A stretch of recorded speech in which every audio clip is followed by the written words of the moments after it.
ah monsieur le ministre ba dérangé wu ma la de man bëggoon jël direct de waaw bëgg daal dégguñu la trop ci campagne bi il est vrai mais récemment moom def nga sorti ñëpp xam ni sa taxawaay c'est avec la coalition Takku Wallu bi nga xam ni d'ailleurs fa nga nekk en tant que responsable à Dakar nekk ancien maire de Yoff nekkoon ministre de la santé ah ma bëggoon nga wax ak Sénégalais yi par rapport ak campagne bi noo ko dundee 21 jours yi nga xam ne jeex na tey monsieur le ministre. waaw mais merci Babacar.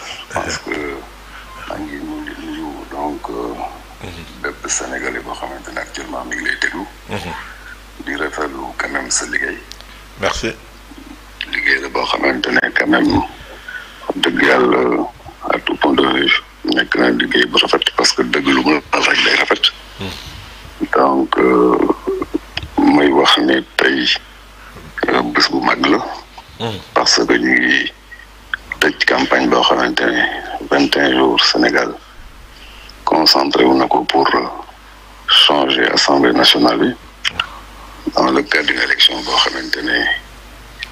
yaakaar naa ne histoire politique Sénégal mosu ko am mooy une élection législative anticipée ñu war a donc fal une 15e législature de dimanche donc bés la boo xamante tey bés bu am solo li ma si mën a wax nag man mooy que ne au niveau de Dakar waaw dañuy jàppale l'intercoalition Sàmm Sa Kàddu waaw parce que au niveau de Dakar moom l'option mooy de voter utile parce que gëm nañ ne dispersion des votes baaxul il faut donc que ñu orienter les Dakarois ñu voter la liste bi xamante ne moo ëpp chance pour donc gagner pour la main te liste boobu c'est Sàmm Sa Kàddu moo tax l'appel que j'ai fait à mes militants au niveau de Yoff au niveau de Dakar. waaw mooy que ñoom ñëpp ñu voté Sàmm Sa Kàddu. loolu laa woowee le vote utile à Dakar. le vote utile Sàmm Sa Kàddu bi Barthélémy Dias jiite. exactement. mais dégguñu la ci campagne bépp lan moo waral loolu monsieur le ministre. xam nga dafa mel ni da nga toog jàpp sa njàmbur de. non man moom je suis un leader politique. du ma jàpp mukk sama njàmbur si li jëm si Sénégal ak si li jëm si intérêt réew mi. dafa fekk nag ne activité campagne électorale ñu ngi koy def dans les frontières des comités électoraux. dëgg la. comité électoral nag coalition moo koy organisé wala parti moo koy organisé. dëgg la. bu fekkente ne nag par rapport aux investitures. dafa am nu mu demee ba nekk aussi comité électoral yooyu. waaw. donc sa activité du mën a fës si cadre campagne coalition yooyu. mais du tere yow li nga war a def pour donc exprimer say positions au plan donc de l'expression de la démocratie. donc si réew mi. def nga ko bu mu mat. te da nga waree wax tam say militants ak say ñaañ. li ñu war a def wax nga leen ko. loolu moo am solo. mais souvent nit ñi dañuy def ay confusion. parce que au Sénégal malheureusement. la partie visible de l'iceberg. waaw ñuy gën a gis. dëgg la. mais lépp solo lu loolu. lépp solo mooy li nit ki di def si conviction politique am.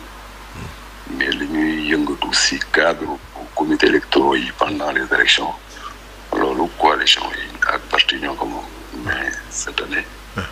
inscrire sama action politique et militante pendant les législatives dans le cadre des comités électoraux. ok kon da nga ko doon def dans un cadre peut-être individuel wala. individuel moi je suis un leader politique. leader avec ses militants. je suis un leader politique avec samay militants avec samay sympathisants.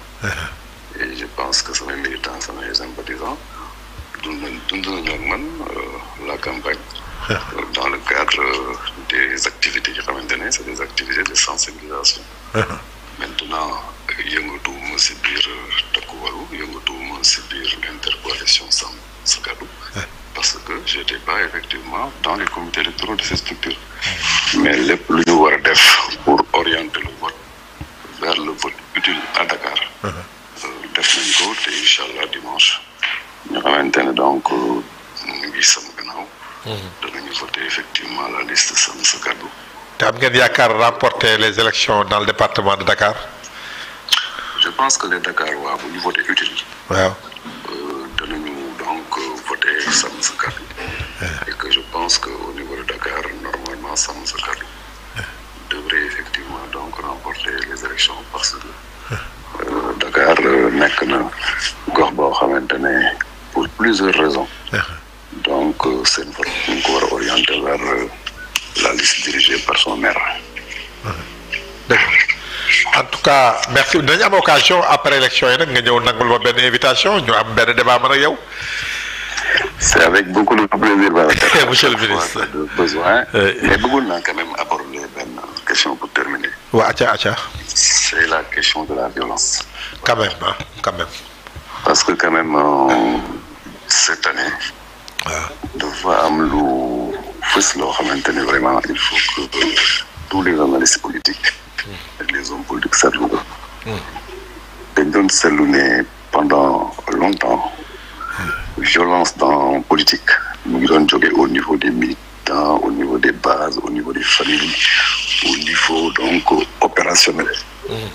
Mais la nouvelle violence qu'on voit en politique elle est plus pernicieuse plus dangereuse parce que ay leaders ñoo koy assumer porter ko sommet stratégique des partis di ko imposer mu nekk seen stratégie de conquête du pouvoir. loolu vraiment dafa doy waar moo tax y a la typologie de violence qu'il faut analyser au plan science politique et au plan sociopolitique pour voir cette violence là lan moo ko waral pourquoi un leader maintenant di assumer ne moi je dois être violent je ne dois plus être programmatique mais je dois appeler effectivement la violence. Même la terminologie politique a changé vers la violence. On utilise des termes vraiment guerriers du genre gata, Jokifin, etc. Je crois qu'il y a lieu de regarder ces questions-là sous l'angle vraiment de la science politique pour quand même nous éradiquer cette nouvelle violence qui s'installe en politique, qui n'est plus la violence d'antan. Parce que la violence d'antan, nous gagnons un meeting, chez Sinaou, nous avons militants et nous cookies, chez leader Bonekana Douman. Militants mais ce sont les leaders eux-mêmes qui assument et qui disent que écoutez qui donnent même rendez-vous pour un combat. C'est effectivement voilà vraiment moi je demande à ce que ñu mel ni yéen ngeen ubbi si maintenant ay waxtaan daal après ces élections pour que ñu mën a éradiquer ça parce que ça c'est de l'antidémocratie c'est pas de la démocratie.